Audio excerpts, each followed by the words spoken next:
এই ভিডিওটাতে কি এমন আহামরি মাথামুন্ডু ব্যাপার আছে যাতে million million views, lakh lakh like পড়ে গেল? মানুষ দিন রাত পরিশ্রম করছে সেই ভিডিওটা বানানোর জন্য, না খেয়ে না দে, তারপরে কষ্ট করে 1 ঘন্টা 2 ঘন্টা 3 ঘন্টা বসে এডিটিং করছে, তারপরে ভিডিওটাকে পোস্ট করছে, কিন্তু কোনো ভিউজ নেই। কিন্তু এরকম 10-12 সেকেন্ডের একটা বাজে মানে কোনো কন্টেন্ট ছাড়া একটা ভিডিও পোস্ট করে দাও, মিলিয়ন মিলিয়ন ভিউজ। মানে মানে কি আমি ভাবছি, খালি হেভি রাগ হচ্ছে আমার। কোনো কন্টেন্ট নেই, কিছু না, মানে একটা ভিডিও বানিয়ে ছেড়ে দিল, ভিডিও ভাইরাল।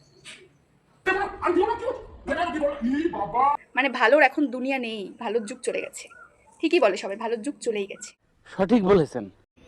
এখনই কিছু মানুষজন এসে আমার কমেন্ট বক্সে এসে বলবে ওর ভিডিওতে ভিউজ হয়েছে, তাতে তোমার কি? বিশেষ করে আমার কিচ্ছু না, খালি আমার এইটা ভেবেই রাগ হচ্ছে যে মানুষ একটা ভালো কাজ করছে, সেটাই কোনো ভিউজ নেই, কোনো মানে লাইক ফাইক নেই, 100-200টা লাইক, কিন্তু এরকম একটা বিচ্ছিরি মার্কা কন্টেন্টহীন ভিডিও বানিয়ে ছেড়ে দিল, মিলিয়ন মিলিয়ন ভিউজ গুলো। আমার এই জায়গাটাতেই বিশাল খারাপ লাগছে।